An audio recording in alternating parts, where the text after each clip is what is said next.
ఇప్పుడు ఎన్నో నెల మీది? ఎప్పుడు డెలివరీ? ఎప్పుడు date? Expected date of delivery ఉంటుంది కదా, ఏ డేట్? 27th of March. ఈ నెల కాదు, వచ్చే నెల మార్చ్. సో నువ్వు ఎంతవరకు చదువుకున్నావు? ఏంటి డిగ్రీ? BA social. తర్వాత ఏం జాబ్కి ఏదైనా ట్రై చేయలేదు? వస్తావు డిపార్ట్మెంట్లో సిడిపి సిడిపి గారు వారు ఏమైంది మరి? అప్పుడు మళ్ళీ పడుతుంది కదా ఇప్పుడు, మళ్ళీ ఆ నోటిఫికేషన్ పడదా? ఎగ్జామ్ రాసావా? So welcome to department. వస్తుంది లేదు. నువ్వేం చేస్తావు బాబు? సొంత కారా? ట్రావెల్స్ తీసుకుని చేస్తావు. మంచిగా ఉందా? మంచిగానే ఉందా? ఎక్కడ పెడతావు? ఇంటికి అంటే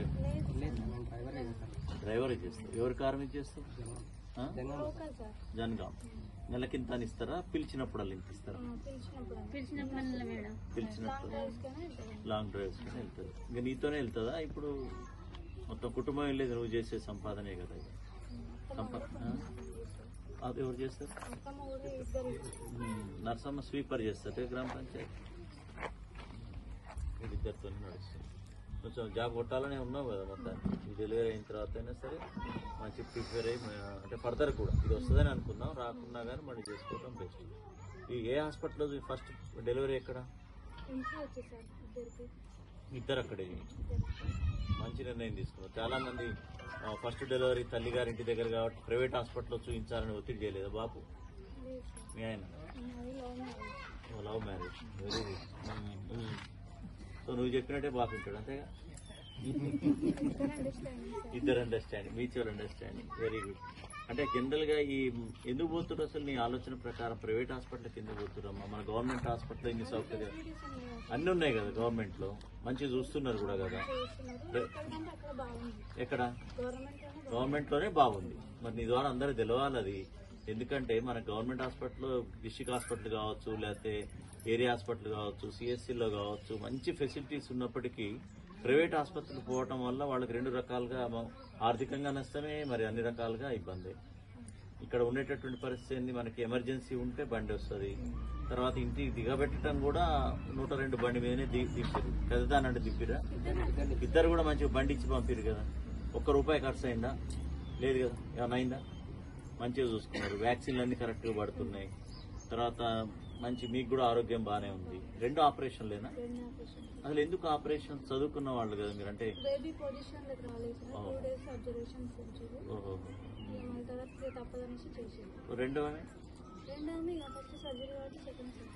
సెకండ్ సర్జరీ తక్కువ ఉంది మరి.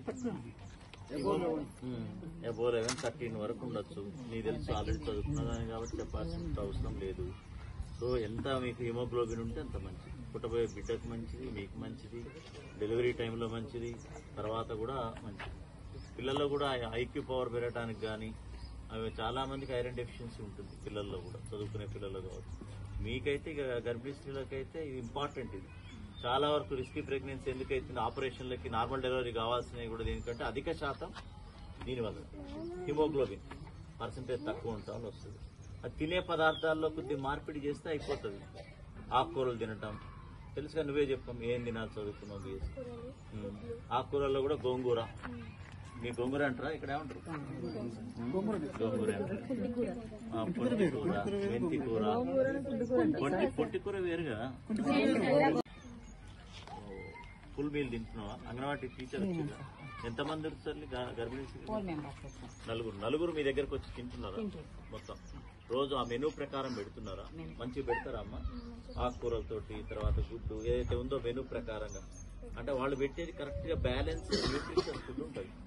మన ఇంట్లో అట్లా అంటే ఎట్లా చేసుకుంటాం, ఏదో పచ్చడి చేసుకో ఏముంటుంది, ఒక రోజు అది ఉంటుంది.